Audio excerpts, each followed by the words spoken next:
The classroom fell silent as Professor Kelvox dimmed the lights. Holographic images floated above the students' desks, showing ancient star charts and faded symbols. 23 young beings from different worlds sat in their seats, their various forms of eyes fixed on the display. Today we discuss the Death World Fables, Kelvox announced, his 4 arms gesturing at the holograms. Every civilization has its myths. Stories told to children, warnings wrapped in fantasy. But the tales of Terra and its humans are perhaps the most persistent legends in our records. A student in the back, a crystalline being named Shira, raised one appendage. "Professor, why do we study fairy tales in an archaeology course?" Kelvox's mandibles clicked in what his species used as a smile.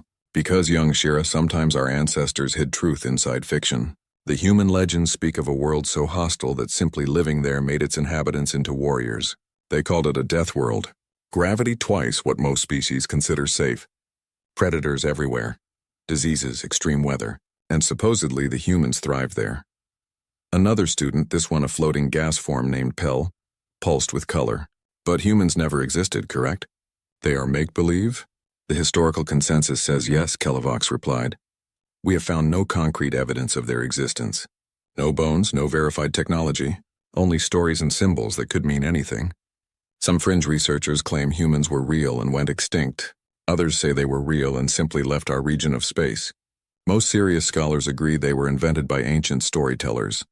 The hologram changed, showing an image of a bipedal creature standing upright, with 2 arms, 2 legs, and a rounded head. The students stared at the primitive drawing. According to the fables, humans looked like this. They walked on 2 legs like several species we know. But the stories claimed they were persistence hunters. They would chase their prey for days until the animal collapsed from exhaustion. They could survive on nearly any organic matter. They formed complex social bonds and would die protecting their groups. And most fantastical of all, they supposedly could throw objects with incredible accuracy and force, a trait almost no other species developed naturally. Some students laughed. The idea seemed ridiculous. The legends also claimed humans felt something they called stubbornness. When the universe said no, humans would simply refuse to accept it. They would find another way or die trying. Of course, this is clearly mythological exaggeration. No species could survive with such an inefficient mindset. Kelvox moved to the next image. It showed a symbol, a circle of blue and green with white swirls. This is supposedly Terra, the human homeworld, also called Earth in their language. A water world orbiting a yellow star. The coordinates appear in several ancient texts, but they all contradict each other. Some expeditions have searched. They found nothing but empty space or systems with no habitable worlds. The lecture continued for another hour, covering various human myths, stories of humans splitting atoms for power, humans leaving their world in primitive chemical rockets, humans making music and art even during wars. All of it filed neatly under ancient mythology, suitable for academic discussion but nothing more. As the students filed out, chattering about their next classes, none of them knew that across the galaxy, the Concordate Council was making a decision that would change everything. The council chamber orbited a neutron star, its shields shimmering against the radiation. Inside, representatives from 47 species gathered in the vast circular room. At the center podium stood Chairman Voss, a tall reptilian being with purple scales and calculating eyes. "The matter before us is simple," Voss announced, his voice amplified across the chamber. "The Outer Vale Mining Corporation requests permission to begin resource extraction in Sector 447G. The system contains significant deposits of rare minerals, particularly on the moons of the system's gas giants. Environmental scans show one marginally habitable world, but only primitive electromagnetic signals. No spacefaring capability detected. No response to our long-range hails." A council member from the Velkith species raised a tentacle. "What level of primitive activity?" "Radio waves, primarily," responded a technician, pulling up data. "Television broadcasts in outdated formats. Simple satellite networks. Nuclear fission power. They haven't even achieved fusion yet. Based on our development scales, they are at least 500 cycles away from space colonization." "Any archaeological significance to the system?" asked another council member. The technician checked his files. "The system designation matches curious. It matches several old coordinate sets in the Terra legends, But we've investigated dozens of Terra Legend systems. All have proven empty or misidentified. This is likely another false match. Murmurs spread through the chamber. The Terra Legends were known to everyone like stories of ghosts or ancient gods.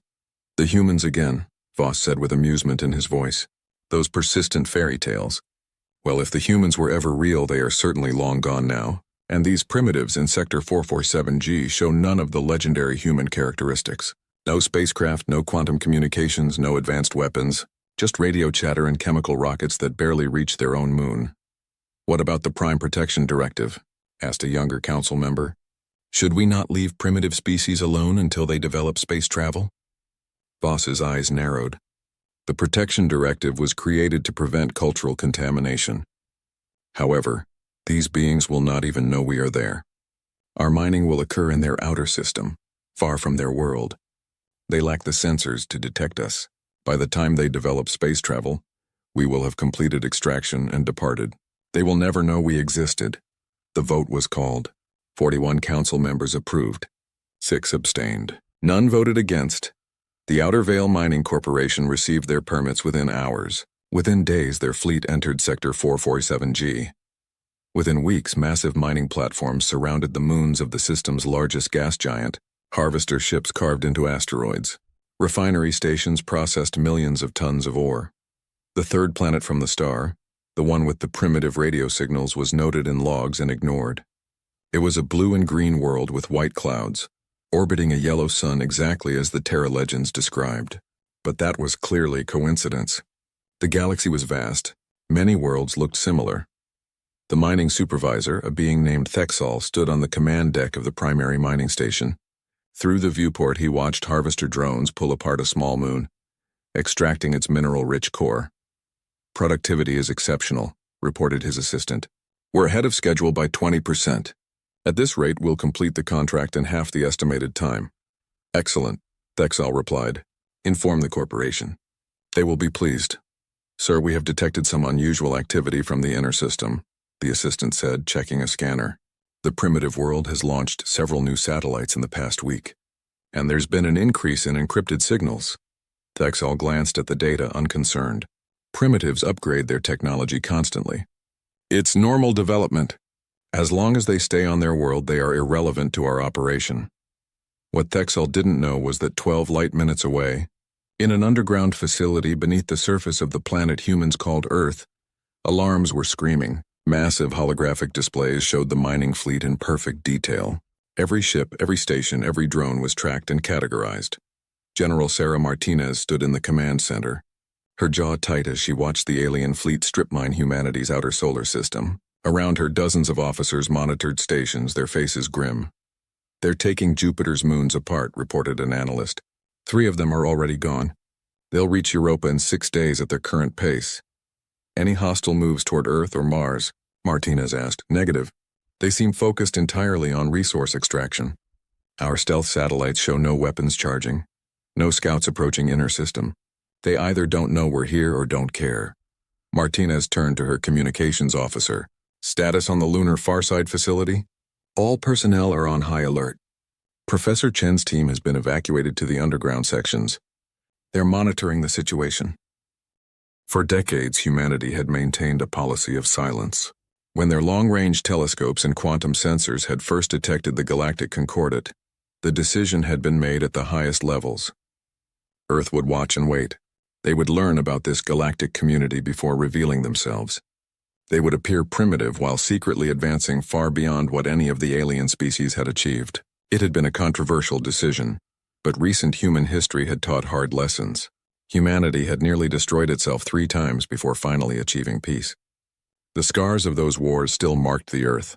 When faced with an entire galaxy of unknown species, caution seemed wise. So Earth had broadcast old television shows and radio signals, creating the illusion of a civilization still in its technological infancy. Meanwhile, in hidden facilities across the solar system, human science had advanced in revolutionary leaps. Quantum computers, fusion power, genetic enhancement, neural interfaces, nanotechnology, anti-gravity, and weapons, terrible, powerful weapons that humanity hoped they would never need to use. Now aliens were in their system, taking resources without permission, and humanity faced its first real test. General, we're receiving a priority transmission from the Security Council, an officer announced. Martinez accepted the connection. The faces of 12 individuals appeared on her screen, representing Earth's unified government. General Martinez, what is the situation? Asked Secretary General Okonkwo. The alien mining operation continues. They've established a major presence in the outer system. No direct threat to Earth yet, but they're destroying our solar system's resources without even asking permission. They're ships, Okonkwo said carefully. Could we stop them if needed? Martinez allowed herself a thin smile. Mr. Secretary, we could stop them before they knew they were in a fight. Our technology is centuries beyond theirs, but that would reveal our true capabilities. The question is whether we want to make that revelation now. The Council is divided, Okonkwo admitted. Some want immediate action. Others want to continue observing. We're calling for a vote within 24 hours. Until then, maintain alert status but take no offensive action. Understood, sir. The transmission ended. Martinez turned back to the displays, watching the alien fleet tear apart humanity's solar system piece by piece. Her hands clenched at her sides. Ma'am, called out another officer. We have a problem. One of the mining ships has entered lunar orbit. They're scanning the surface. Can they detect our far side base? Negative. It's too deep and too well shielded, but what? The officer's face went pale. Ma'am, they're preparing a kinetic impactor. It looks like they're going to test the moon's structural integrity for potential mining operations. Martinez's blood went cold. Where will it impact? The officer checked the trajectory calculations. His hand shook as he entered the data. Direct hit on the far side. Grid section 7. That's right on top of Research Station 12, Martinez finished. 3,000 people. We have 18 minutes to evacuate, the officer said. There's no time, Martinez replied. The evacuation tunnels would take 40 minutes minimum. We can't. She stopped, making a decision that would change the course of history. Activate the base shields. Full power. If they detect the energy signature, so be it. We're not letting our people die. Yes, ma'am. The orders shot across space at light speed. On the moon's far side, ancient shield generators hummed to life, technology far beyond anything the aliens had ever encountered. Energy barriers invisible to the naked eye formed a dome over the research station. 4 minutes later, a 10-ton projectile of compressed metal slammed into the lunar surface at 30 kilometers per second. The impact was visible from Earth, a bright flash on the moon's dark rim. But where there should have been a crater, there was only scorched rock. The shield had held. The station beneath was untouched. On the mining ship, alarms blared. The crew stared at their sensors in confusion and growing fear. Sir, the sensor operator said slowly. The kinetic impactor. It was deflected. By some kind of energy field. A field that just appeared exactly where we were about to strike. Thexal stared at the data, his mind struggling to comprehend. That's impossible. The primitives don't have shield technology. We've monitored them. They're centuries away from... Every console on the bridge went dark. Then they flickered back to life, displaying a single message in perfect concordant standard language. Leave our system, now. Across the solar system, every single mining ship, every station, every drone received the same message simultaneously. The electromagnetic spectrum erupted with encrypted signals far more advanced than anything the Concordat used. And from the third planet from Earth, a dozen objects launched into space, accelerating at speeds that should have been impossible. In the council chamber, billions of kilometers away, Chairman Voss received an emergency transmission from the mining fleet. Thexal's terrified face filled the screen. Mr. Chairman, we have a situation. The primitives. They're not primitive. They have technology beyond our understanding. They detected our presence. They shielded against our kinetic test. And sir, they just threatened us. They know our language. They know we're here. What do we do? Voss stared at the transmission, his mind reeling. He pulled up the system designation. Sector 447G. Third planet from a yellow star. Blue and green world with white clouds. The Terra Legends. Get them out of there, Voss ordered. Emergency evacuation. Leave everything and run. But it was already too late. The objects launched from Earth reached the mining fleet in minutes, moving faster than should have been possible. They didn't attack. They simply surrounded every ship, weapons powered but not firing, waiting. And from Earth, a new transmission reached the council chamber. It showed a human woman, standing tall in a military uniform, her eyes hard as diamonds. "My name is Ambassador Chen Wei," she said in perfect concordate standard. "You have trespassed in our system. You have stolen our resources. And you nearly killed 3,000 of our people. You thought we were primitives. You thought we were fairy tales. You were wrong on both counts. You have 72 hours to withdraw every ship from the Sol system and transmit the coordinates of every decision-maker who authorized this invasion. Fail to comply, and you will learn exactly why the legends about humans should have terrified you." The transmission ended. The council chamber erupted in chaos. Species representatives shouted at each other, demanded answers, called for military response or immediate surrender. Chairman Voss sat in silence, staring at the frozen image of Ambassador Chen's face. Behind her in the transmission, he had seen glimpses of Earth's command center. Technology that gleamed with impossible sophistication. Holographic displays showing the entire Concordat territory mapped in perfect detail. The humans hadn't just been watching the mining fleet. They had been watching everything. For how long? How much did they know? And most terrifying of all, what would they do next? The 72 hours began counting down. In the Concordat's most secure archives, buried under layers of classified encryption, ancient files automatically flagged and rose to the surface. Files that had been sealed for 2,000 years. Files that told a very different story about the Terra legends. Files that explained why humans had been called extinct, when the truth was so much worse. The Concordat had forgotten, but the records remembered. Humans weren't a fairy tale. They were a warning. A warning that had just come true. The mining fleet sat frozen in space, surrounded by 12 sleek human vessels that seemed to bend light around their hulls. Inside the Concordat ships, crews waited in terror, knowing their weapons were useless against the shield technology they had witnessed. The 72-hour deadline ticked down with mechanical precision. On Earth, in the same underground command center where General Martinez had made her fateful decision, the atmosphere was tense but controlled. Ambassador Chen Wei stood before a massive holographic display that showed real-time feeds from across the Concordat territory. 47 species, thousands of worlds, all connected by quantum communication networks that humanity had been secretly monitoring for 30 years. "Status report," Chen requested, her voice calm despite the magnitude of what they were about to do. "All stealth observation posts report ready," replied Commander Jackson, a tall man with gray hair and steady hands. "We have eyes on every major Concordat military installation. Their fleet positions, weapon capabilities, shield frequencies. Everything is cataloged. And our fleet? Battle Group Terra is in position at the system's edge. Battle Groups Luna, Mars, and Titan are on standby in hidden positions throughout the Sol system. We have numerical disadvantage but technological superiority of approximately 200 years." Chen nodded slowly. 200 years. That was the estimate of how far ahead human technology had leaped during their decades of isolation and focused development, while the Concordat had stagnated in comfortable superiority, never facing a serious threat. Humanity had pushed the boundaries of physics itself. Dr. Yamamoto, status on the quantum communication tap.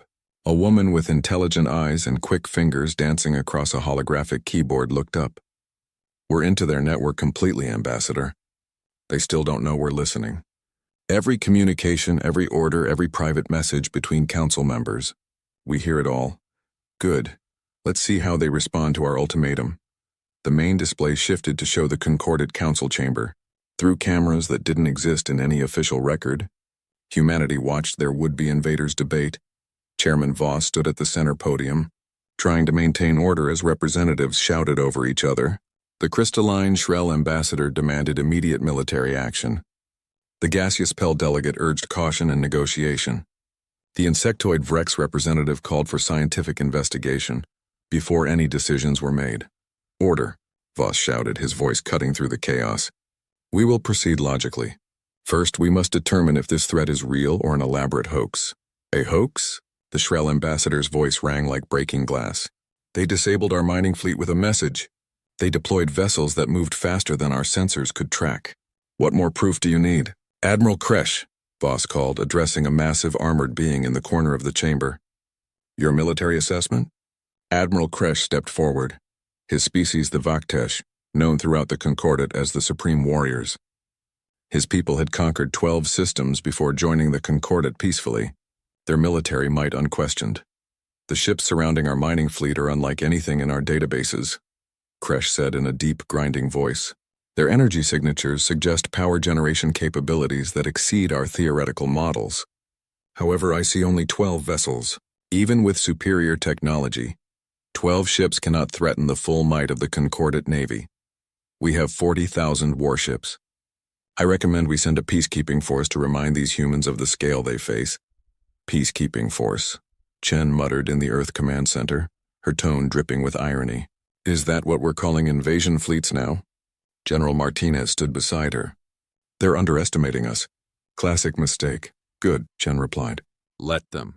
The harder they come, the more clearly we demonstrate capability. Dr. Yamamoto, prepare the demonstration package. If they vote for military action, we'll need to educate them quickly. Back in the council chamber, the vote was called. Send a peacekeeping fleet to Sol system. Investigate the human claims, secure Concordat assets, and demonstrate the consequences of threatening Concordat operations. The vote passed 38-9. Admiral Kresh wasted no time. Within hours, 500 Concordat warships assembled at Rally Point Gamma, a staging area 2 weeks' travel from Sol system. These were not mining vessels or exploration ships. These were dreadnoughts, carriers, destroyers, and cruisers. Ships designed for war, carrying weapons that could crack continents and boil oceans. The fleet departed with great ceremony. Concordat media covered it extensively. Peacekeeping fleet responds to mysterious threat, read the headlines.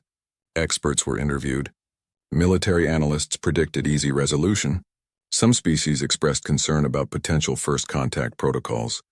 But these voices were drowned out by confidence and curiosity. Nobody in the Concordat expected what happened next. The peacekeeping fleet traveled for 13 days through faster-than-light transit lanes. On the 14th day, they dropped out of FTL at the outer edge of the Sol system. Weapons charged and sensors sweeping space for targets. They found 3 ships waiting for them. 3. Not 300 or 3,000. 3 single vessels, each roughly the same size as a Concordat cruiser. Hanging motionless in the void like patient predators, Admiral Kresh, commanding from his flagship Unbreakable Will, studied the sensor data with confusion. Only 3? Where is their fleet? This must be an advanced scout group. Sir, we're receiving a transmission, reported the communications officer. On screen.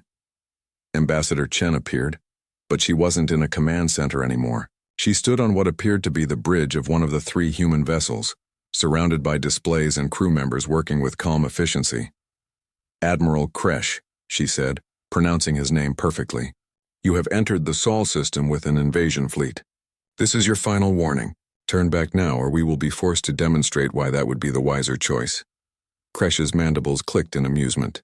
I have 500 warships. You have 3. Your mathematics is as primitive as your understanding of power. Surrender your vessels and submit to Concordat authority. We will show mercy if you comply immediately. Chen's expression didn't change.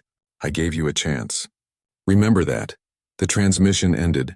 Kresh turned to his tactical officer. Target those 3 ships. Fire when ready. 500 ships opened fire simultaneously. Energy beams that could vaporize mountains lanced through space. Missiles with antimatter warheads streaked toward the human vessels.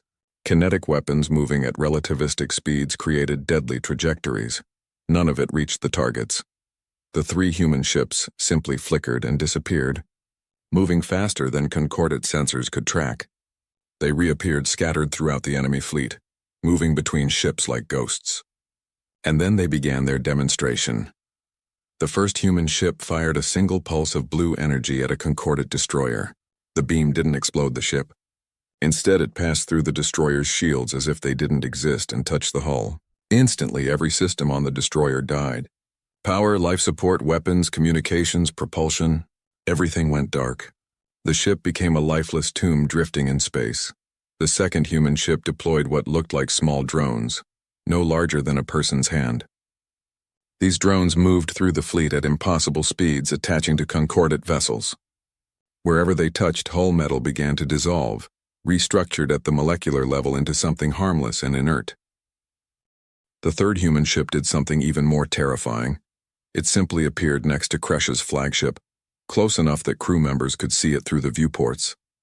It did nothing, just hung there, weapons powered, but not firing, waiting. A message was clear. We could destroy your flagship at any moment. We're choosing not to. The battle, if it could be called that, lasted 6 minutes. When it ended, 312 Concordate warships were disabled, their crews alive but helpless. The remaining ship's weapons had proven completely ineffective against human shields and speed. Not a single human vessel had been scratched. "Impossible," Kresh whispered, staring at his tactical displays in disbelief. "This is impossible." "Sir, incoming transmission from the humans," his communications officer said, voice shaking. Chen appeared again. Behind her, Admiral Kresh could see human crew members working calmly, as if the last 6 minutes hadn't been a complete paradigm shift in galactic power dynamics. "Admiral Kresh, your weapons are impressive by Concordate standards. Unfortunately for you, we stopped using energy beam weapons 70 years ago. They're inefficient. Your shields are sophisticated for your understanding of physics. We use quantum phase technology now. Your ships can't touch us, but we can touch you whenever we choose." She paused, letting that sink in. "I'm going to do something now that your culture might consider weakness. I'm going to explain exactly what happened today, and I'm going to broadcast it across your entire communication network so every species in the Concordate knows the truth. Do you know why I'm doing this?" Kresh said nothing, still in shock. "Because we don't want to fight you," Chen continued. "We never did. We wanted to watch, learn, and decide if you were a galactic community worth joining. You made that decision difficult when you invaded our system. You made it impossible when you nearly killed 3,000 of our people. But even now, after you came here with 500 warships to conquer us, we have killed none of your crews. Every disabled ship has life support and emergency power. Your people will survive until rescue arrives." She leaned forward, her eyes hard. "Let me be very clear about what comes next. You have 5 days to do 3 things. 1. Remove every Concordate vessel from the Sol system. 2. Deliver the names and locations of every individual who authorized the mining operation and this military response. 3. Broadcast a full admission to your entire population that humans are real, that you invaded our territory without permission, and that you were defeated. And if we refuse?" Kresh found his voice, though it trembled. "Then we stop being merciful," Chen said simply. "Admiral, we have mapped every military installation you have, every shipyard, every command center, every weapons platform. We know where your leaders live. We know where your colonies are. We know everything about you, and you know almost nothing about us. This is not a war you can win. But it is a war we desperately don't want to fight." She gestured to something off-screen, and the display changed to show footage. Kresh watched in growing horror as human soldiers moved through simulated environments that perfectly matched Concordate architecture. They were training to board Concordate ships, training to fight in Concordate gravity and atmosphere, training for a war they hadn't started but were clearly prepared to finish. 5 days, Admiral. Use them wisely." The transmission ended, but immediately another began. This one was broadcasting on every Concordate frequency, civilian and military. Every screen across 47 species showed the same thing: complete footage of the battle that had just occurred, from multiple angles, showing with undeniable clarity how easily humanity had defeated the peacekeeping fleet. And then Chen's message played for everyone. The reaction was immediate and catastrophic. On Concordate homeworlds, panic spread. The military, the source of security and protection for thousands of years, had been brushed aside like insects. The humans, the fairy tales, the legends were real and were vastly more powerful than anyone had imagined. Concordate networks exploded with arguments. Some species called for immediate surrender. Others demanded total war, unwilling to accept this sudden fall from power. Scientists begged for an explanation of how humans had achieved such technological superiority. Religious leaders claimed it was judgment for forgotten sins. In the archives, the ancient sealed files began to circulate. Fringe historians who had always suspected the truth about humans started publishing their research. The pieces came together slowly, Then all at once.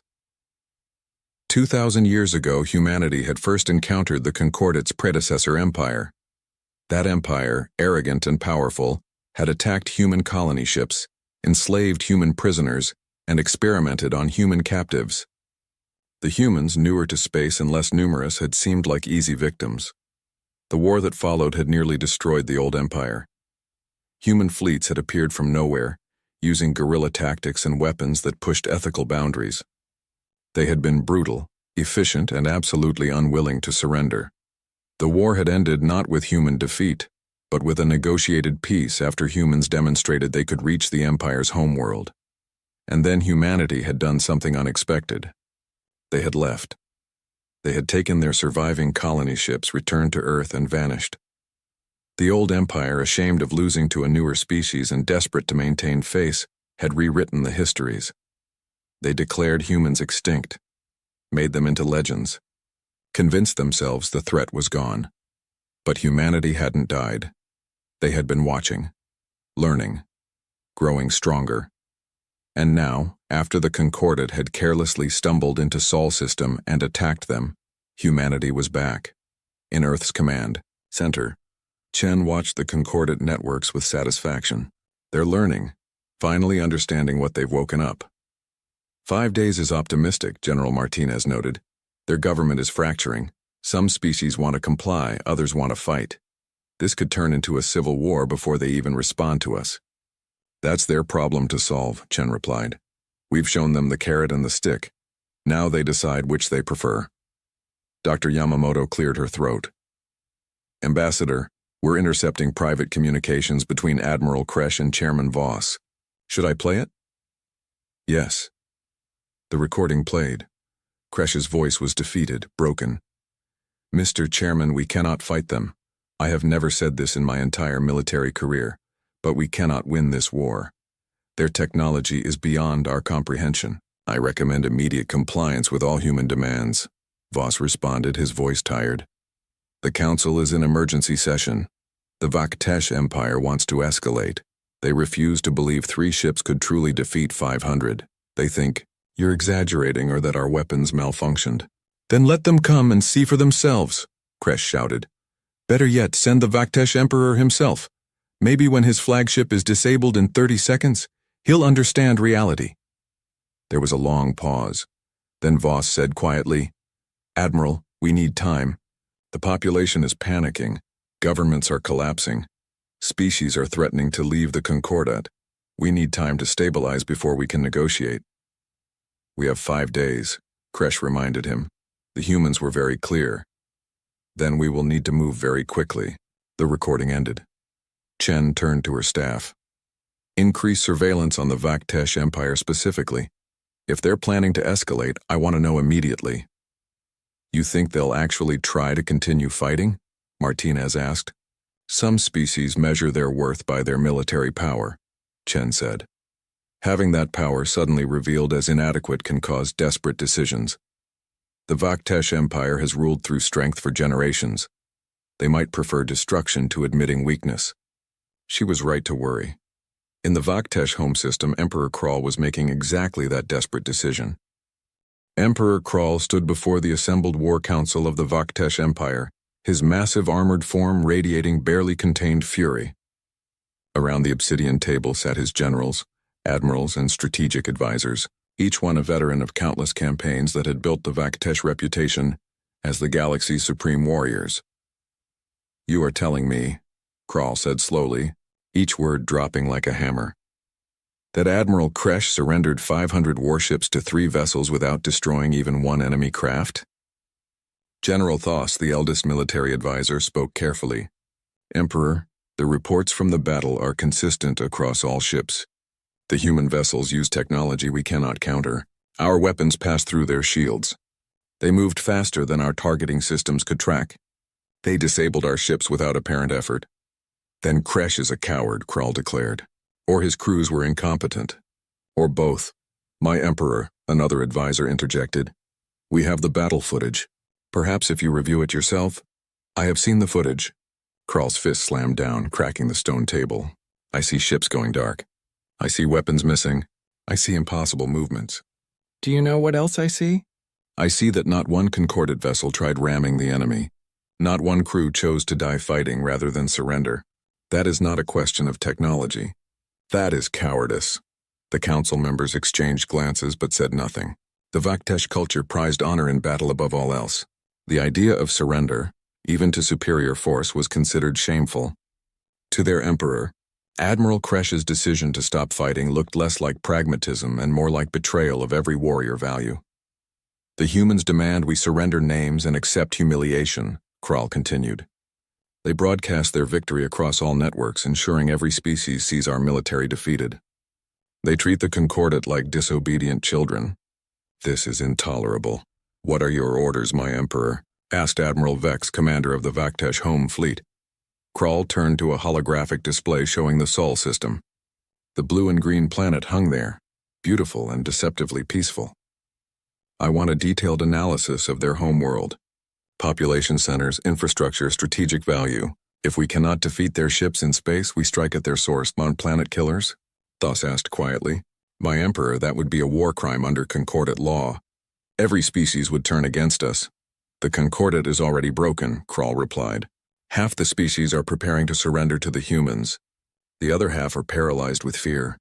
There is no concordate anymore, only the strong and the weak. I refuse to be weak. He pulled up schematics of the Vaktesh Empire's most devastating weapons, planet crackers that could destabilize a world's core, atmospheric igniters that could turn breathable air into fire, biological weapons that could sterilize a planet's surface. We will show these humans that superior technology means nothing if you have no home to return to. Prepare the Death Fleet, maximum stealth approach. If they want war, we will give them extinction. The orders were given. The Vaktesh Empire, acting independently of the Concordate Council, began preparing weapons that had been banned for 300 years. In shipyards hidden throughout their territory, engineers began loading devices that no civilized species should ever use. On Earth, alarms started screaming.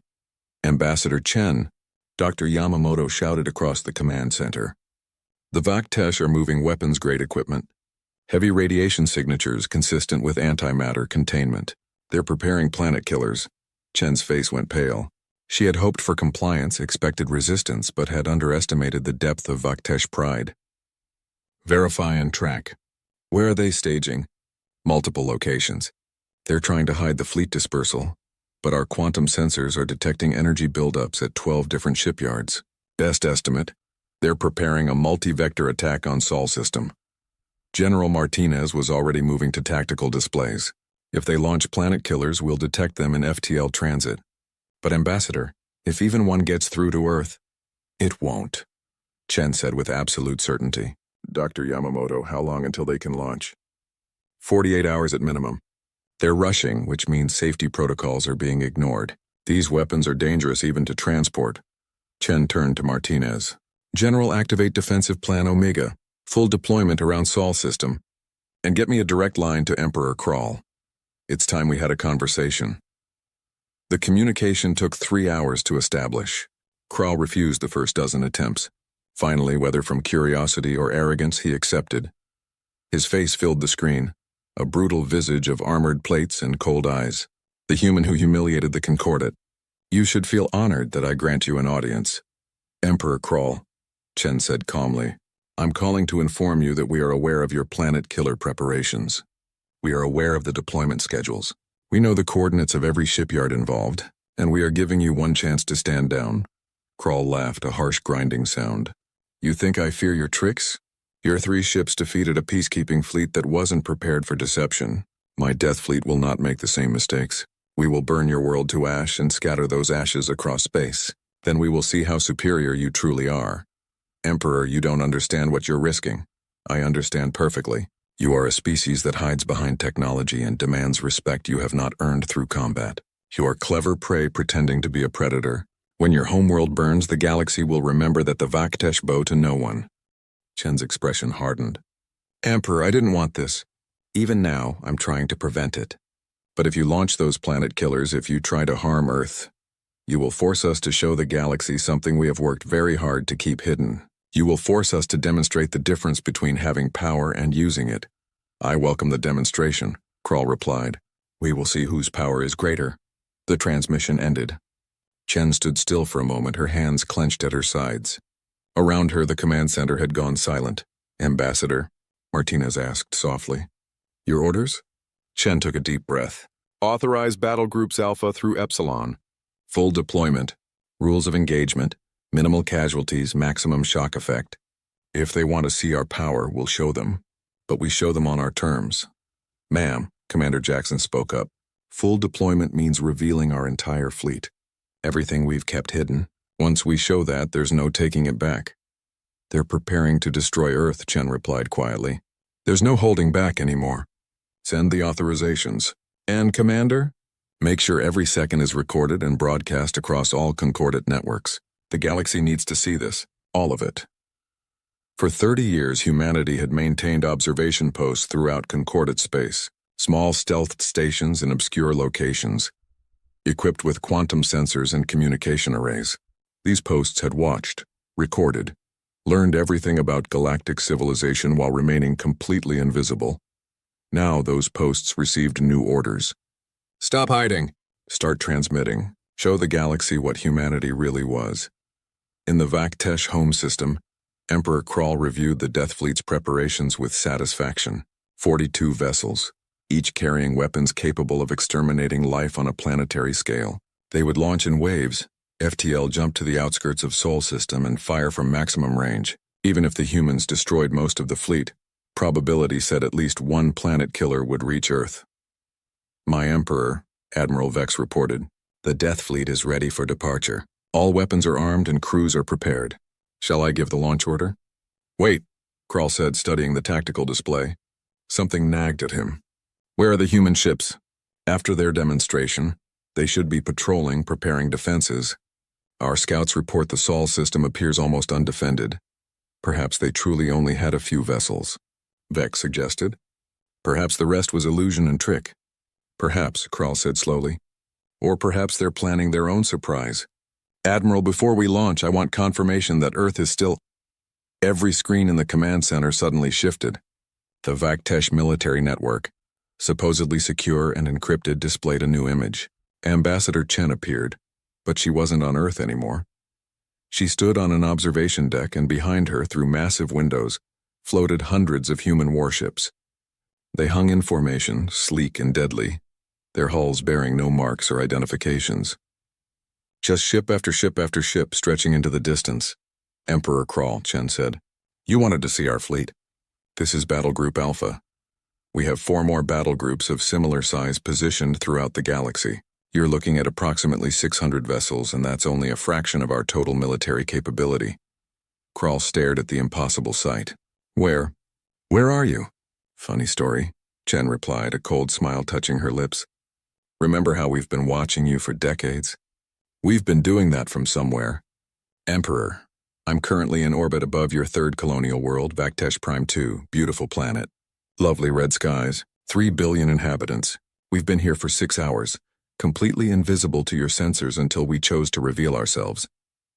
The command center erupted in chaos. Alarms blared.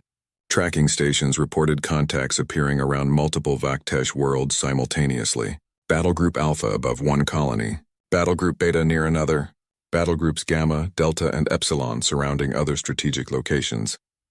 In less than 10 seconds, humanity had revealed they had penetrated deep into Vaktesh territory and positioned overwhelming force around their most important worlds without ever being detected. "This is impossible," Kral whispered. "Our sensors, our patrols, our defenses are 200 years behind ours," Chen finished. "Emperor, we could have done this at any time in the last 30 years. We could have destroyed the Vaktesh Empire before you ever knew humans existed. We didn't because we don't want to be conquerors. We wanted to be neighbors. You're forcing us to be something else.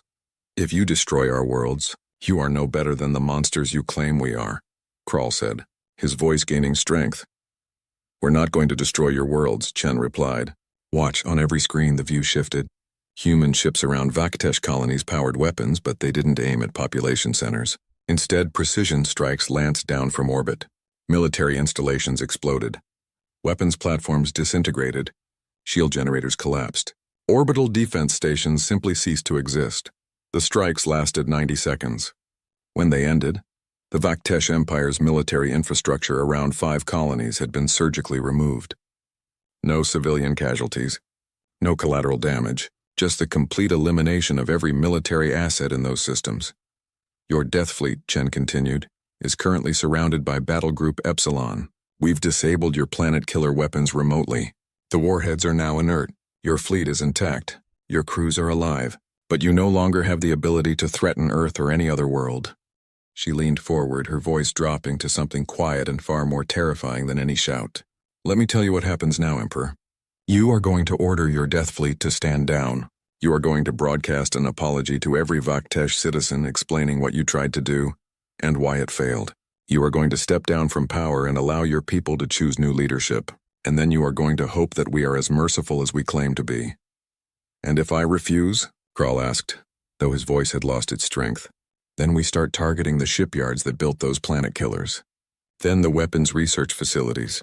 Then the command centers. We will systematically dismantle your military-industrial complex until the Vaktesh Empire cannot threaten anyone ever again. We will do all of this without killing a single civilian. And your people will watch every second of it and know that their emperor's pride brought their fall. The transmission ended. But immediately new transmissions began broadcasting across the entire Concordate network.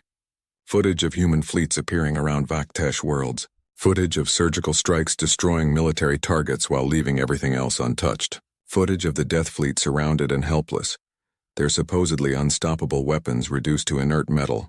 Most devastating of all, the broadcasts included detailed sensor logs showing how long human ships had been present in Vaktesh space. 6 hours for Battle Group Alpha, 12 hours for Beta. Gamma had been in position for 3 days. The humans had been there all along, invisible and patient, waiting to see if the Vaktesh would make the right choice. They had been given every chance to turn back, every opportunity to choose peace. And only when they had committed to genocide had humanity revealed the trap. In the Vaktesh command center, Kral stared at the screens in silence. Around him, his generals and advisors waited for orders that didn't come. The Emperor, who had ruled through strength and intimidation for 40 years, had just learned a painful truth. There was always someone stronger. "My Emperor," Admiral Vex asked quietly, "what are your orders?" Kral was silent for a long moment. Then slowly he removed the ceremonial blade from his belt. In Vaktesh culture, this gesture signaled formal surrender and acceptance of defeat. "Broadcast my message to all Vaktesh worlds," Kral said, his voice hollow. "I have failed as Emperor. I let pride blind me to reality. I nearly brought extinction to our people through my arrogance. The Death Fleet is to stand down immediately. All cooperation will be given to the humans, and I formally request that human leadership tell our people what I could not admit. We were beaten before we even began." The message broadcast across Vaktesh space within minutes. The reaction was instantaneous. Some celebrated, relieved that war had been averted. Some raged, furious at their emperor's surrender. Most simply felt shock at seeing their supposedly invincible military revealed as hopelessly outmatched. But more than anything, a single question spread across all 47 concordate species, asked in 1,000 different languages. If humans could do this to the Vaktesh, the strongest military in known space, what could they do to anyone else? On Earth, Chen watched the broadcasts with tired eyes. "General Martinez, recall all battle groups except Alpha. Have them return to Sol system. We've made our point." "The Concordate Council is requesting immediate communication," Dr. Yamamoto reported. "Chairman Voss wants to talk." "Tell him we'll talk in 24 hours. We need to let this sink in first. Besides, we have preparations to make." "Preparations for what?" Martinez asked. Chen turned to look at Earth through the command center's main viewport. The blue and green world spun peacefully, unaware of how close it had come to destruction. Preparations for first contact. Real first contact, not threats and demonstrations, but actual diplomacy. The Concordate knows what we can do. Now we need to show them who we are. That's going to be much harder. The Concordate Council chamber had never been so crowded. Every species representative was present, along with military advisors, legal experts, and historians. The atmosphere was tense with fear, uncertainty, and something else. Hope that somehow this situation could be resolved without further humiliation or destruction. Chairman Voss stood at the central podium, looking older than he had just days ago. The weight of recent events showed in his posture, in the way his hands gripped the podium edge. "This emergency session is called to address the human situation," he announced. 5 days ago, we learned that humans are real and possess technology far beyond our own. 3 days ago, we watched them defeat a 500-ship fleet with 3 vessels. Yesterday, we witnessed them penetrate Vakhtesh defenses and disable planet-killer weapons without firing a shot. Now they have requested formal communication. The question before us is simple. How do we respond? "We surrender," said the Pell representative immediately. "We give them everything they asked for. Names, apologies, reparations. Whatever prevents them from doing to our worlds what they did to the Vakhtesh military." "Surrender implies we are at war," countered the Shrell ambassador. "Perhaps we should approach this differently. They have demonstrated power but also restraint. Not once have they killed civilians despite numerous opportunities. This suggests they may genuinely seek peaceful resolution. Or they're playing with us, Ern," growled a representative from the Thros Confederation, "showing mercy while they position forces for a real attack. We should be preparing defenses, not rolling over." "Defenses?" Admiral Kresh's voice cut through the debate. He had arrived from the disabled peacekeeping fleet, his flagship towed back to Concordat space by human vessels. "I led 500 ships. They disabled us in 6 minutes. The Vakhtesh Empire, our strongest military power, was infiltrated for days without detection. What defenses exactly do you propose that would make any difference?" The chamber fell silent at that blunt assessment. "Then we are helpless," the Thros representative said bitterly, "at the mercy of a species we thought was myth." "Not helpless," Voss corrected. "We have something they seem to want: communication, diplomacy. They have not demanded our destruction or unconditional surrender. They asked for specific things, all of which seem reasonable in context of what we did to provoke this situation." "We didn't know they were real," protested another representative. "Ignorance is not innocence," Kresh replied.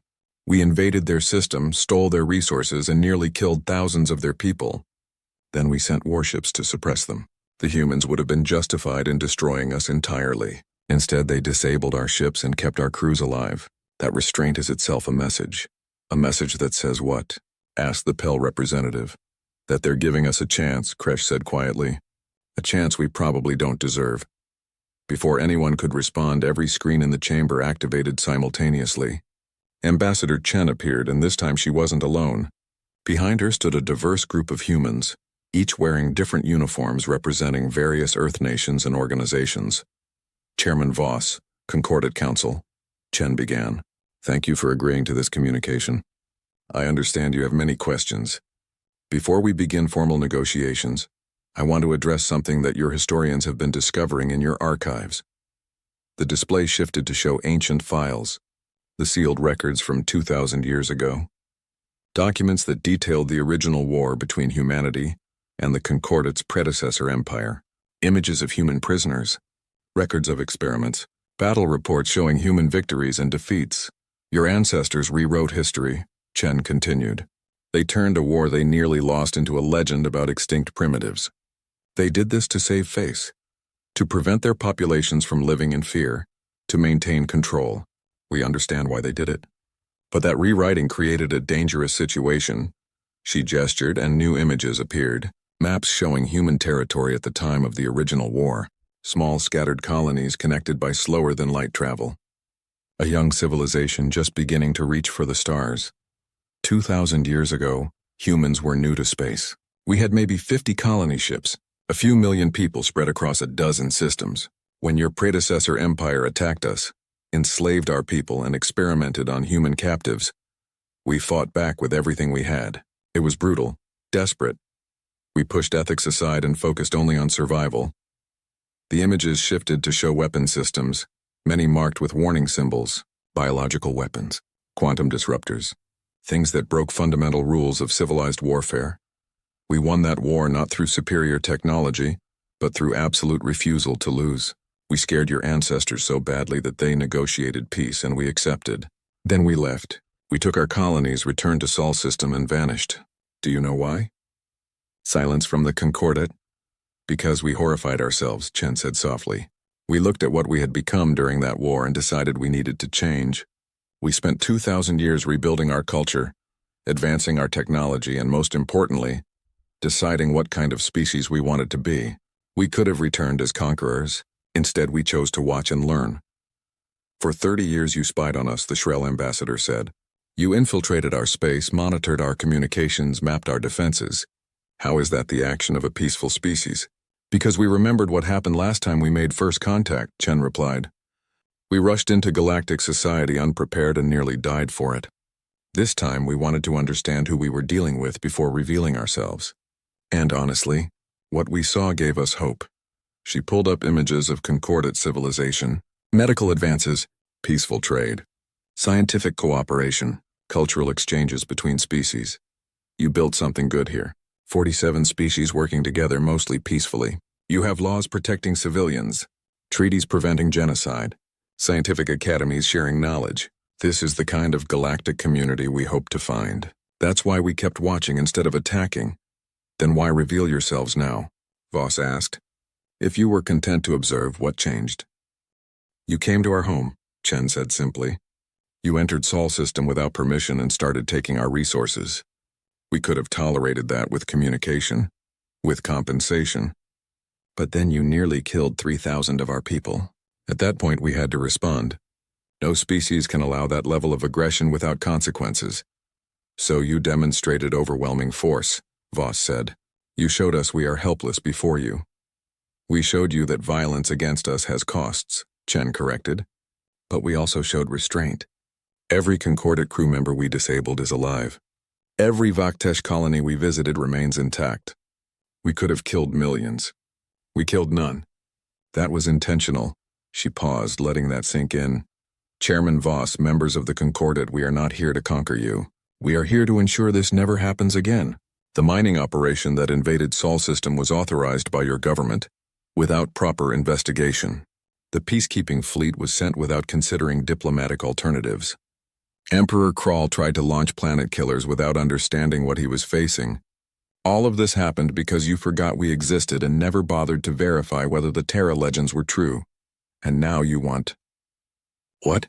The Thros representative asked. Tribute? Territory? Submission? We want justice, Chen replied. And we want to join you. That caused an uproar. Representatives began shouting over each other, demanding clarification, expressing disbelief. Voss had to call for order 3 times before the chamber quieted enough for Chen to continue. Your response to our ultimatum was clear, Chen said.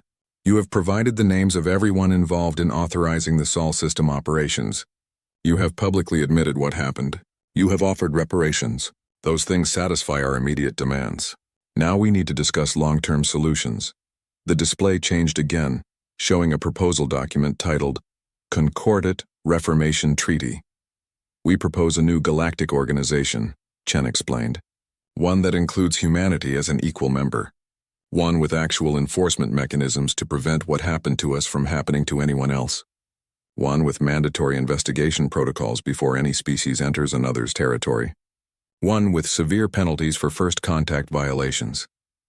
You want to rebuild the Concordate with yourselves at the top? The Shrell ambassador said. We want to rebuild it with everyone at the same level.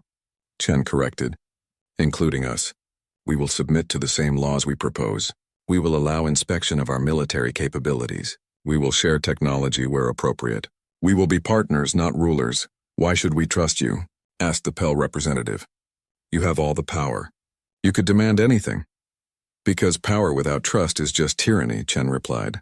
And we learned 2,000 years ago that being tyrants makes us into something we don't want to be. Look at what we did in the past week. We could have destroyed the mining fleet. We let them live. We could have killed Admiral Kresh and his crews. We disabled their ships instead. We could have glassed Vaktesh colonies. We only targeted military installations. She leaned forward, her voice carrying absolute sincerity. We are trying to show you through actions that we mean what we say. We don't want to rule you. We don't want to conquer you. We want to join you. But we will not join a system that allows what happened to us to happen again. The individuals who authorized the Sol operation, Voss said carefully, you want them brought to justice. What does that mean? Trial, Chen said immediately. Public, fair, with legal representation. We will provide evidence. They will have the right to defend themselves. Guilty verdicts will result in sentences appropriate to the crime. We are not interested in revenge executions or torture. We want justice that the galaxy can witness and accept as legitimate. And if we refuse, the Thros representative challenged, then we withdraw to Sol system and maintain our isolation. Chen replied, we will not attack you, but we will also not help you. And when the next crisis comes, when some species develops technology that threatens the Concordate, when some war erupts that you can't contain, we will stay home and watch. Is that really what you want? To have the most advanced species in the galaxy as neutral neighbors instead of active partners? It was a brilliant argument because it wasn't a threat. It was an offer with clear alternatives. Join us and gain our support, or leave us alone and manage without it. No violence. No coercion. Just choice. The Concordate Council deliberated for 6 hours. Representatives called home for guidance. Military advisors ran simulations. Legal experts reviewed the proposed treaty. Historians provided context on similar situations in galactic history. Finally, Voss called for a vote. The question was simple. Accept humanity's proposal for Concordate reformation and partnership, or reject it and accept humanity's withdrawal from galactic affairs. The vote was 43-4 in favor of acceptance. The 4 dissenting votes came from species with strong military traditions who couldn't accept the sudden shift in galactic power dynamics. But even they acknowledged the logic of the decision. The Concordate Council accepts your proposal, Voss announced formally. We agree to reformation under the principles you outlined. We agree to justice proceedings for those responsible for the Sol incident, and we welcome humanity as partners in building a better galactic community. Chen smiled, a genuine expression of relief. Thank you, Chairman. Now comes the hard part, actually making it work. But I'm optimistic. We've spent 30 years studying you.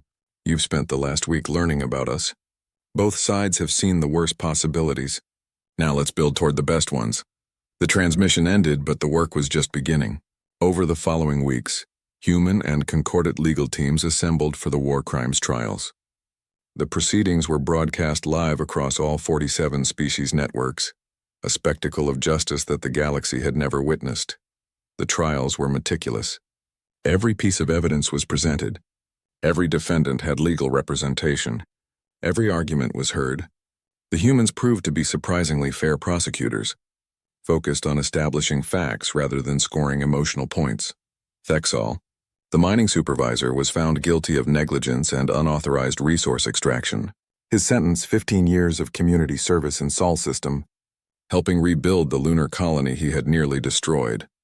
Chairman Voss and several council members were found guilty of authorizing military action without diplomatic investigation. Their sentences: removal from office and 20 years of public service in Concordate refugee assistance programs. Emperor Kral was found guilty of attempted genocide for the Planet Killer authorization. His sentence: life imprisonment with the possibility of parole after 50 years, contingent on demonstrated rehabilitation. What shocked the galaxy was that no one was executed. No one was tortured. No one simply disappeared. The humans, despite having overwhelming power and justifiable rage, had kept their promise of justice without vengeance. In the aftermath of the trials, something unexpected happened. Public opinion across the Concordate shifted dramatically. Fear of humans didn't disappear, but it was tempered by respect. Species that had considered themselves powerful realized they were middle tier at best. Species that had felt vulnerable now had a powerful ally, and everyone understood that there were rules now, enforced not by threat of death but by certainty of consequences. The Concordate Reformation Treaty was signed 3 months after first contact. Humanity officially joined as the 48th member species, with one critical addition. They held veto power on any military action until such time as the Concordate demonstrated consistent peaceful behavior for 50 years. It was a reasonable compromise. The Concordate gained access to human technology, military protection, and medical advances.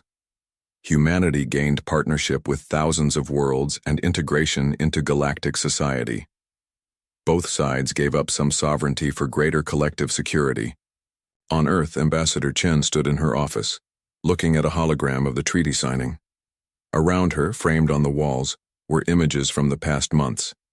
The disabled peacekeeping fleet, the Vaktesh colonies under human blockade, the trial proceedings, and finally, representatives from 48 species standing together as the reformed Concordat was established.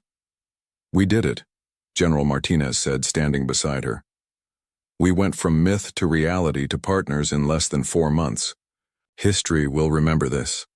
"History will remember that we had power and chose mercy," Chen replied. "That's more important than the technology or the battles. They needed to see that humans with overwhelming force could still choose justice." "Do you think it will last?" Martinez asked. "This peace?" "Nothing lasts forever," Chen said. "But we've built something good here. A foundation. 48 species working together, with enforcement mechanisms that actually work. It's better than what came before." She turned to look at Earth through her office window. Somewhere down there, children were being born who would grow up in a galaxy where humans weren't myths or monsters, just another species trying to build something better. "We called ourselves a fairy tale once," Chen said softly. "A legend to scare children. Now we're just neighbors. That's progress." 5 years had passed since humanity revealed itself to the galaxy. In that time, the Concordat had transformed in ways that still surprised everyone involved.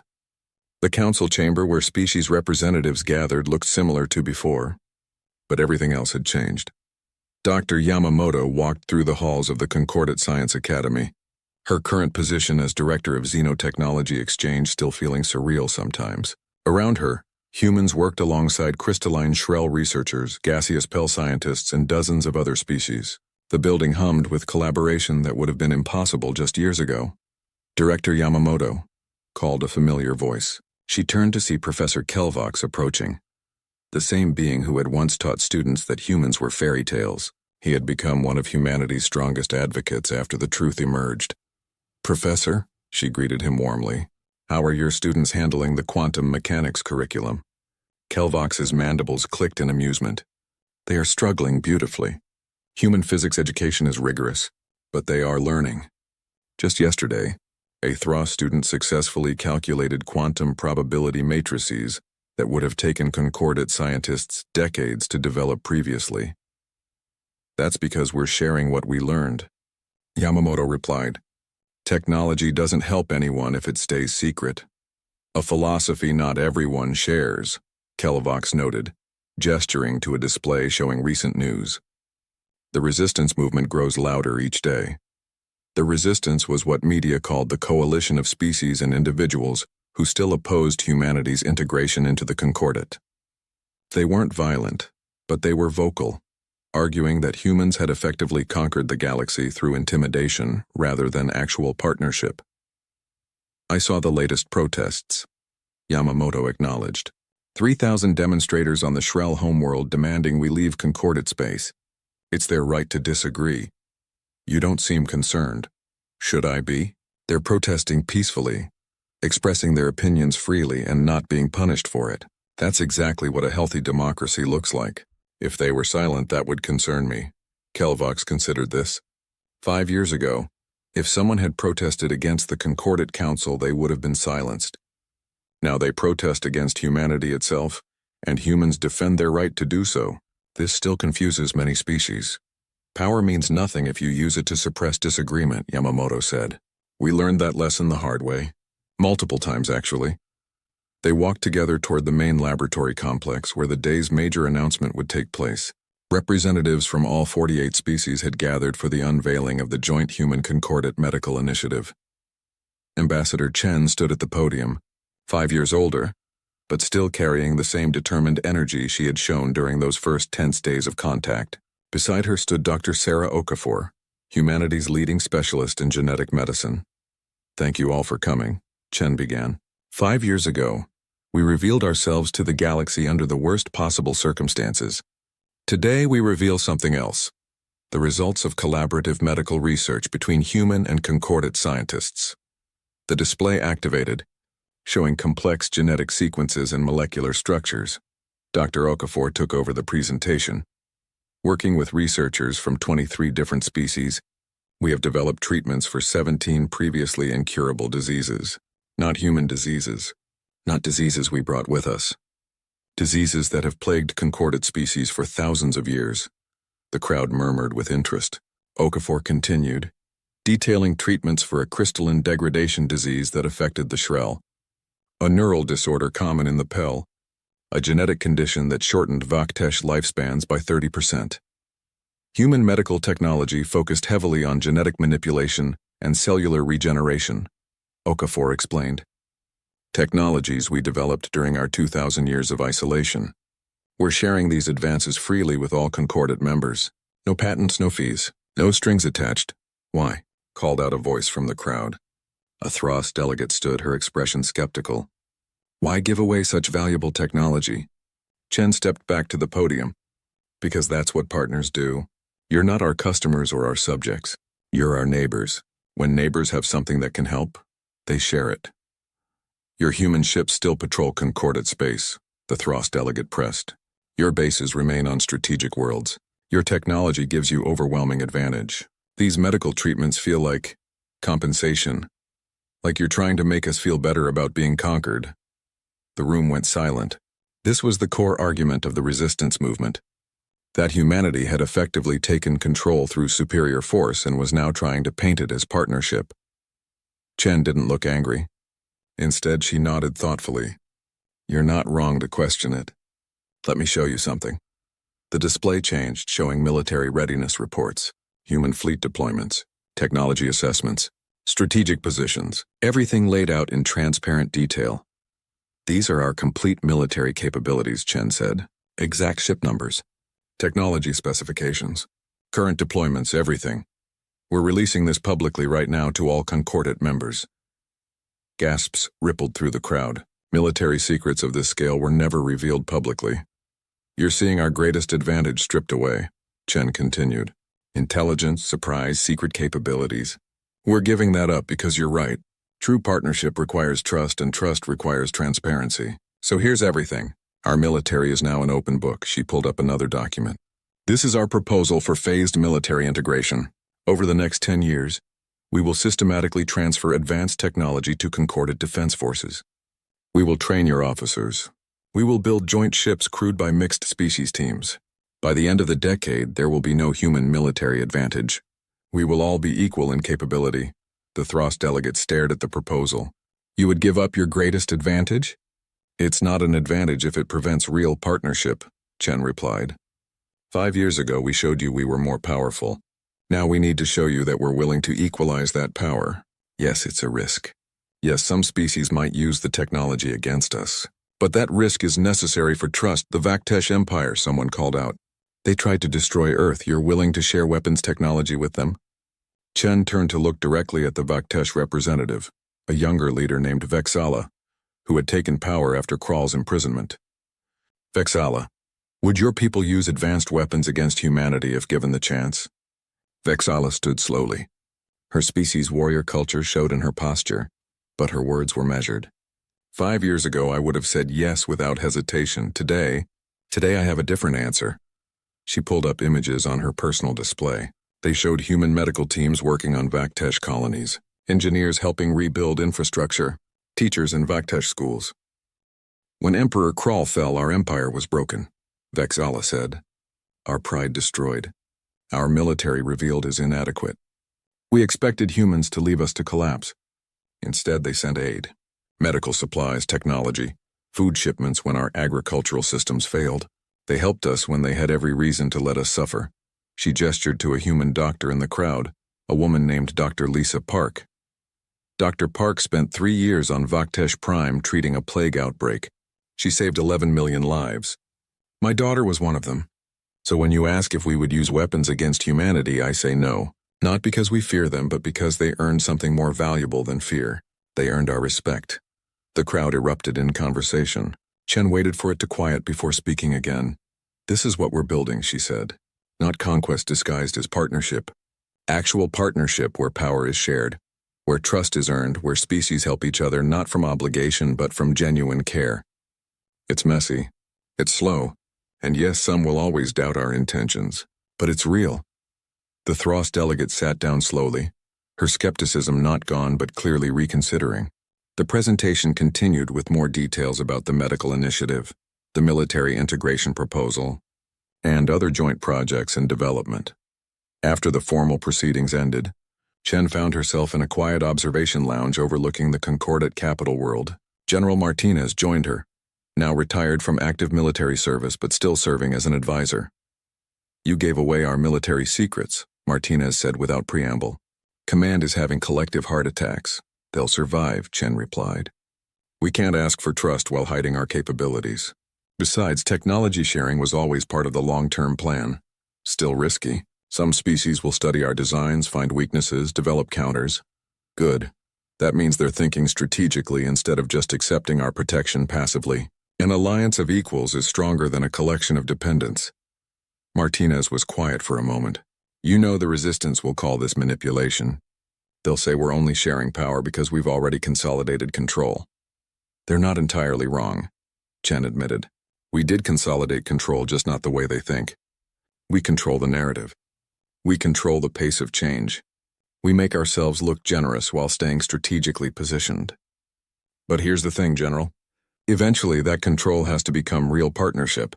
Eventually, we have to actually give up the advantages, or we become exactly what they fear.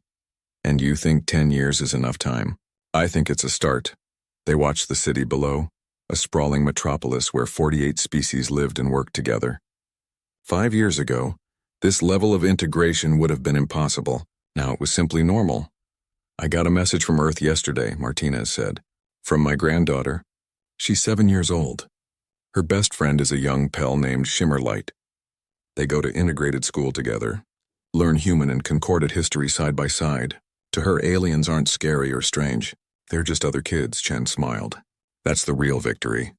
Not the military demonstrations or the treaties. The fact that a human child and a Pell child are friends, that's what changes the galaxy." Across the city in a small apartment, that very conversation was happening. A young girl named Emma sat at a desk doing homework while a floating ball of colored gas pulsed beside her. Shimmerlight, the Pell child, helped her with math problems while Emma helped Shimmerlight practice reading Human Standard. "My grandfather says humans used to be myths," Shimmerlight said. "Stories to scare children. Now you're just Emma, that's funny." "My teacher said your people used to be invisible to our sensors," Emma replied. "We didn't even know you existed. Now you're just Shimmer. That's funny too." They laughed. The easy laughter of children who didn't care about history or politics or military capabilities. They cared about finishing homework so they could go play. In a hospital on the Vaktesh homeworld, Dr. Lisa Park finished her shift treating patients with the new genetic therapies. Her Vaktesh assistant, a young warrior caste member named Threx, helped her review the day's cases. 17 successful treatments today, Threx noted. "The crystalline degradation cure works even better than projected. We should publish the result." "Agreed," Park said, then noticed Threx's expression. "Something wrong?" "Doctor, may I ask you something personal?" "Of course. 5 years ago, my people tried to destroy your world. We built weapons to kill billions of your people. Yet you came here and saved millions of ours. Why?" Park considered the question carefully. "Because the people who tried to destroy Earth were leaders making terrible decisions. The people dying in hospitals were just people who got sick. They weren't responsible for Emperor Krall's choices. Why should they suffer for his mistakes? In Vaktesh culture, we believe a species is defined by its actions during war. Humans defeated us completely but killed no one. Then you came and healed us. This defines your species as something we have no cultural framework for. You are not conquerors, not prey, not neutral observers. What are you?" Park smiled. "We're trying to be good neighbors. Sometimes we succeed, sometimes we fail. But we keep trying." "Good neighbors," Threx repeated slowly. "We will need to add that category to our cultural database. Meanwhile, in the deep archives of the Concordat Historical Library, Professor Kelvox worked with a team of researchers examining the original Terra legends. With human cooperation, they had access to actual historical records now, comparing myth to reality. The legends said humans were persistence hunters who never gave up, noted a young Shrell researcher. That part was accurate. The legends said they could survive on any world and turn hostile environments into homes, added a Pell historian. Also accurate. Earth was genuinely a death world by Concordat standards. The legends said they would die protecting their families. Kelvox read from an ancient text, that they formed bonds so strong nothing could break them. We saw this when they revealed themselves to protect the lunar colony. He pulled up another document, one of the original war records from 2,000 years ago. But here's what the legends got wrong. They painted humans as unstoppable warriors who knew no mercy. The reality is more complex. They were desperate survivors who went too far in self-defense, then pulled back when they won because they didn't like what they had become. So the myths were partially true, the Shrell researcher said. Humans are dangerous. But they're dangerous like a protective parent, not like a mindless predator. Exactly, Kelvox agreed. The old empire made humans into monsters in the stories to justify their own defeat, made them into something less than people. The truth is, humans are people who can be monstrous when threatened, but choose not to be when given alternatives. That's scarier in a way, because it means the monstrousness is a choice, not nature. The research team continued their work, knowing that accurate history was crucial for future relations. Children across the Concordat needed to learn the truth about humanity, not simplified myths or propaganda. Back at the Concordat Council chamber, a situation was developing that would test everything humanity had built. A new species had been discovered on the far edge of explored space. The Zix, an insectoid civilization that had just developed faster than light travel, had stumbled into Concordat territory. Chairman Voss called an emergency session. Ambassador Chen attended via hologram from Earth, where she was visiting family. The Zix represent our first major first contact situation since humanity joined the Concordat, Voss explained. Under the old protocols, we would send a peacekeeping fleet to investigate and establish contact. Under the new Reformation Treaty, such actions require unanimous council approval and must follow strict non-intervention guidelines. The question is, how do we approach this? Carefully, Chen said immediately. The Zix don't know anything about us. They've just achieved FTL. They're probably terrified and excited in equal measure. Whatever we do, we cannot repeat what happened with humanity. No unauthorized entry into their space, no resource extraction, no assumptions about their capabilities. I propose a joint human Concordat first contact team, suggested the Pell representative. Show them from the beginning that we are a diverse community. Humans can provide technology and strategy, while Concordat species provide experience and cultural knowledge. I volunteer Vaktesh diplomats, Vexala said, surprising many in the chamber. My people understand what it feels like to meet a power far beyond your own. We can offer perspective. The proposal was refined over several hours. A small, diverse team would approach the Zix with clear, peaceful intentions. They would offer knowledge, friendship, and time to adjust. No pressure. No demands. Just an open hand and patient waiting. Chen watched the council work together with satisfaction. This was what they had been building toward.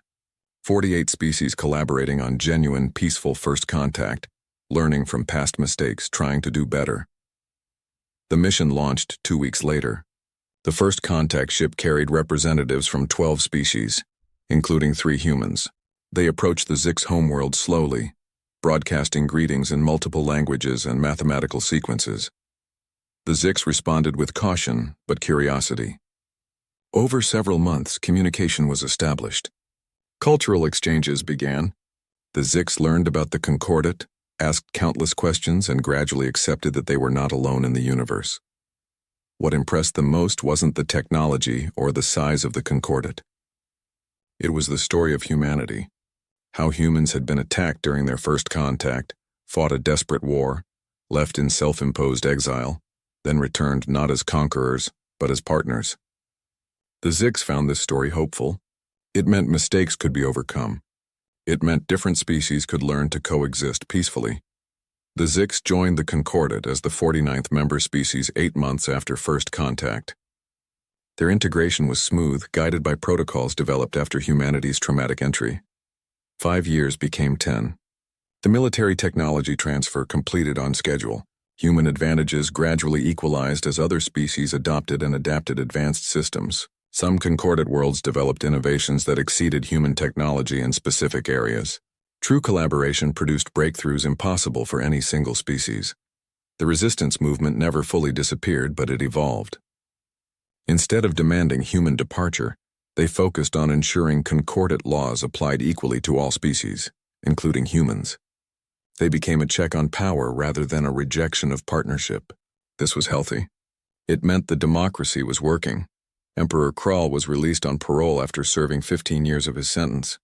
He was old now, changed by his time in imprisonment and by witnessing the galaxy transform around him. He gave a single public statement upon release. "I tried to destroy humanity because I feared what they represented: change, loss of control, a future where Vaktesh military might was meaningless. I was right to fear change, but wrong to fight it. The galaxy today is better than the one I tried to preserve. I will spend my remaining years trying to understand why I couldn't see that then." On Earth, in the same classroom where human children once learned that aliens didn't exist, now a diverse group of young beings studied together: human Pel, Shrel, Vaktesh, Zix, and a dozen other species, all learning the same curriculum, all preparing to build the future together. The teacher, a human woman named Sarah Chin, granddaughter of the famous ambassador, taught a history lesson about first contact. 500 years ago, we thought we were alone, she explained. 200 years ago, we learned we weren't but chose to hide. 10 years ago, we were forced to reveal ourselves. Today, we're partners with 49 species. Tomorrow, who knows? The galaxy is vast. There are more species to meet, more friends to make, more challenges to overcome together. A young Vaktesh student raised his hand. "Teacher Chen, my grandfather says humans are still the most powerful species in the Concordat. Is that true?" Sarah considered her answer carefully. "In some ways, yes. We have experience and technology others are still learning. But power isn't just about weapons or ships. It's about what you do with those things. Humans chose to share power instead of hoarding it. That choice made us less powerful individually but stronger collectively. Does that make sense?" The student nodded slowly. "I think so. It's like when we work in teams. I'm strong alone, but we're stronger together." "Exactly," Sarah smiled. "And that's the real lesson humanity taught the galaxy. Not that we were powerful, but that we were willing to make ourselves less powerful so everyone could be stronger. That's what partnership means." After class, she walked to her grandmother's office. Ambassador Chen Wei, now retired but still influential, was reviewing proposals for a new interstellar university where all species could study together. "How was class?" the elder Chen asked. "Good, I taught them about first contact. They asked if humans are still the most powerful species." "What did you tell them?" "That we're only as powerful as our willingness to share that power." Chen smiled. "You learned well. That's exactly what we've been trying to teach the galaxy for 10 years. She pulled up a holographic display showing the Concordat territory. 49 species, thousands of worlds, millions of ships moving between systems in peaceful trade and cultural exchange, and somewhere out there beyond explored space, more species waiting to be discovered and welcomed. "You know what the old legends got most wrong?" Chen said. "They called Earth a death world and humans monsters. But Earth is just a planet and humans are just people. We're not special because of where we came from or what we can do. We're special because of what we chose to become. Which is neighbors, friends, partners, species who had power and chose mercy, who had strength and chose sharing, who had every reason to conquer and chose cooperation instead." She looked at her granddaughter, seeing in her the future they had been building. "That's what the legends will say about us 500 years from now. Not that we were myths who became real, but that we were people who chose to be better than our fears and stronger than our anger." Outside the window, Earth spun peacefully in space. Around it, ships from dozens of species came and went, bringing trade, knowledge, and friendship. The blue and green world that had once broadcast fake primitive signals to hide from the galaxy now served as a symbol of what could be achieved when species worked together. In the Concordat Council Chamber, a new symbol had been added to the walls. The golden record from Voyager 1, humanity's ancient probe, now sat in a place of honor with a new plaque beneath it. The plaque read, "We came in peace for all mankind. We left in patience. We returned for justice. We stayed for tomorrow." Below that, added recently in the script of all 49 member species, a new line, "And tomorrow, we build together." A young child, not human but Zix, read the plaque during a school field trip. She didn't understand all the history behind the words, didn't comprehend the wars and tensions and fears that had shaped them. To her, they were just obvious truths. Of course species worked together. Of course they built tomorrow as partners. What else would they do? That innocent assumption, that casual acceptance of cooperation as normal, was humanity's greatest achievement. Not the technology they shared or the battles they won or the treaties they signed. The real victory was making peace so normal that children couldn't imagine anything else. The legends had called humans a fairy tale. Then Earth's wrath became the consequence of the Concordate's deeds. But the final truth was simpler and more profound than any legend. Humans were real. They were powerful. They were dangerous when threatened, and they chose every day to be good neighbors instead of conquerors. They chose justice over vengeance. They chose partnership over domination. They chose to build a future where their children could be friends with children from the stars. That choice, made again and again across years and challenges, transformed not just humanity but the entire galaxy. The fairy tale ended not with conquest or destruction, but with something better, with species learning to trust each other, with children playing together regardless of how many legs or eyes or appendages they had, with a galaxy slowly, carefully, hopefully building something that had never existed before, a civilization of civilizations, a community of communities, a future where the word alien meant simply different friend rather than potential threat. It wasn't perfect. There were still conflicts, still misunderstandings, still species who rejected the new order. But it was better than before. And tomorrow would be better than today. And the day after that would bring new challenges and new opportunities. The humans who had once called themselves a fairy tale were now just people. Just neighbors. Just partners in the grand experiment of making dozens of species work together, despite all the reasons they shouldn't be able to. And somewhere in the archives, the old legends were being rewritten, not to erase the truth but to complete it, to add the ending that the ancient storytellers never imagined. The humans returned. The galaxy trembled. And then slowly, carefully, hopefully, the galaxy learned something that changed everything. Fairy tales sometimes come true. And sometimes, if you're very lucky, they're better than you feared and kinder than you hoped. The end was just the beginning.